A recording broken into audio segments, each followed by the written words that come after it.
Hello.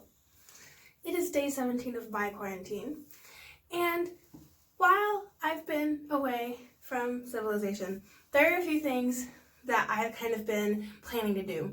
So this is the first big project that I want to do, and I'm going to show you guys because someone has to see it. And I'm going to strip my hair dye from home. Mostly because Sally's is closed right now, and I haven't found a very good on the market hair dye stripper that hasn't had altered effects on my hair, like lightening it or drying it out, yada yada yada. So I dye my hair midnight blue. I get my hair from Sally's, or my hair dye from Sally's, and I use permanent hair dye, which again is also kind of a monster to deal with because it's ammonia based. It's a lot harder to strip it, and it takes way longer for it to fade out naturally. I dyed this in November.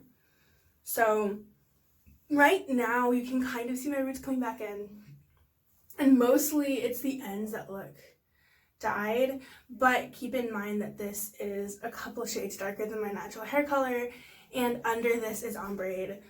The roots were a dark brown, and then it sections out to kind of like a dusty blonde at the ends. So what we're gonna do, and there's several methods to do this, as the internet told me, but the best method for me at this point in the hair dye process is gonna be white vinegar and water. So I have a spray bottle, and I'm gonna be filling this up with equal parts water and white vinegar. First thing, I'm gonna start with water. There's water in this jar. And we're gonna actually just go to the sink because that's safer. So it's filled up with water till right there. And now I'm gonna take this giant container of white vinegar and I'm gonna fill it the rest of the way up.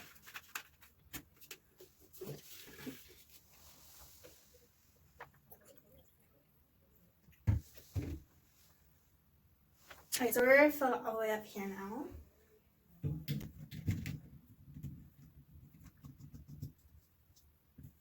I'm just gonna kind of like mix it as best I can before putting it on my hair. And I'm using a spray bottle just because it's gonna be easier to equally distribute it all over my hair that way. But you can also just kind of like dump it on your head. I also don't really want to put too much vinegar on my hair to strip not just the color but the moisture.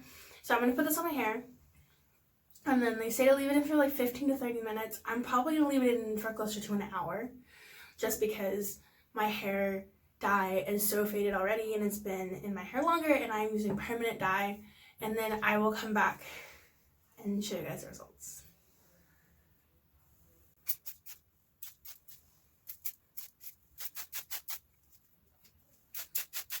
This is really strong smelling. I'm gonna just kind of hit all of my hair with it as best I can.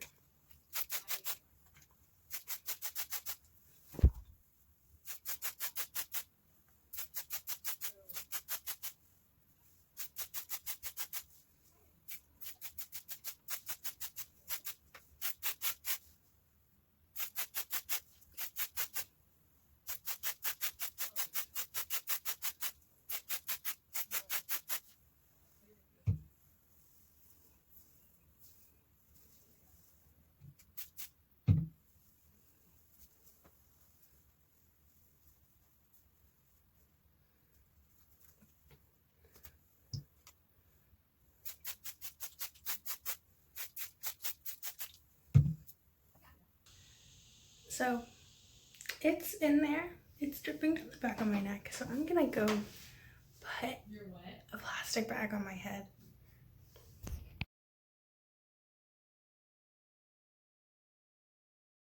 So I have about a minute left on this timer. So I'm gonna go ahead and take the bag off. So while I was doing this, it kind of like, I could feel it like seeping into my scalp. And like, I guess you can kind of see it already a little bit.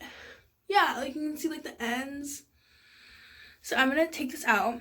I'm gonna take a quick shower, and then I'll show you guys the finished product, okay? Alright, it's reveal time. I just got out of the shower and I'm letting my hair dry a little bit. So let's see the final product.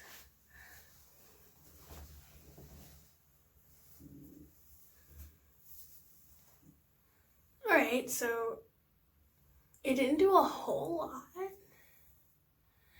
Obviously, I'll be able to tell more when it's dry, but yeah, I mean, you can kind of, like, there's a little bit of a difference in the ends, but it's not much different. So I'm gonna let my hair dry, and then I can show you guys the final product. And yeah, we'll see what it looks like. And then we'll kind of make some decisions from there. So thanks for tuning in, y'all. So as you can see, it kind of worked. Like, you can definitely see more of my roots, and like my bottom is faded more, but it's still dyed. So what I'm probably gonna do is make a baking soda and shampoo mixture and wash my hair with that for the next couple days, and I'll keep you guys all updated. Thanks for tuning in.